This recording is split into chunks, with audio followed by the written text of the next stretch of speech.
Lost Kingdoms was a game which released for... I'll just wait for you to fly away. Bye. See, I don't even know if you can hear this, but there's a plane outside and it's like flying over the house. It's quite distracting. I'm trying to film a review. Right, you fuck off now. Bye. Right, I think I'll do that bit again. Lost Kingdoms was a game which was released for the Nintendo Gamecube in the year 2002. It is a role-playing game, and it's one of those rare occasions where the main protagonist is a female. Bearing in mind that this was released in 2002, we didn't really have that many great female protagonists. By then, of course, many people were familiar with Lara Croft and Samus Aran from the Metroid series, but there weren't that much other great female protagonists, and I think even in 2016, right now, we still kind of had this problem. But as I said, this is a role-playing game, and what you do is you trade cards and stuff. Weird. Why would you want to do that? But these cards aren't just any sort of cards. These cards have magical properties where some creatures pop out, and you may see here on the artwork for the cover, you can see an example of some of the creatures that you will be encountering inside the game. So there is your main character. Here is I guess it's another dragon. So she wants to be Daenerys Targaryen from Game of Thrones.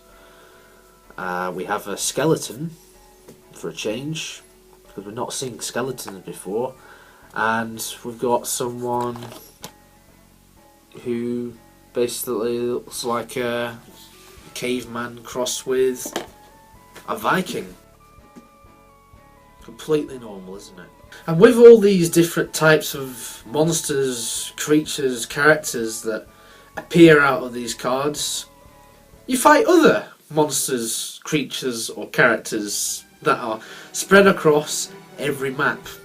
And when you are fighting with all these creatures, you end up in some sort of arena, kind of like how it is in the Pokemon games. There is also an element of exploration with this game, as sometimes you will be doing puzzles. In addition, the player will discover treasure chests scattered across the levels.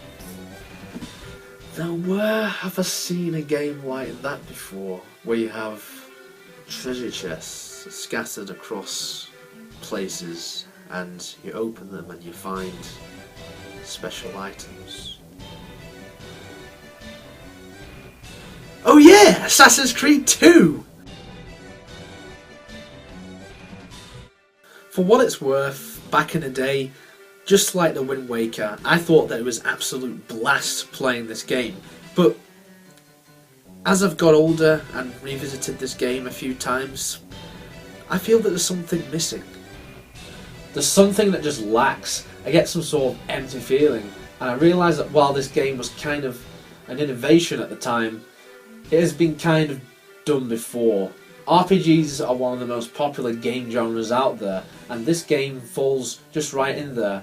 But one thing I find is that the game gets so repetitive very early on, which is a shame, because I think that this could have had the potential to be one of Nintendo's biggest franchises of the RPG genre, like the Fire Emblem series. A series which I have never touched.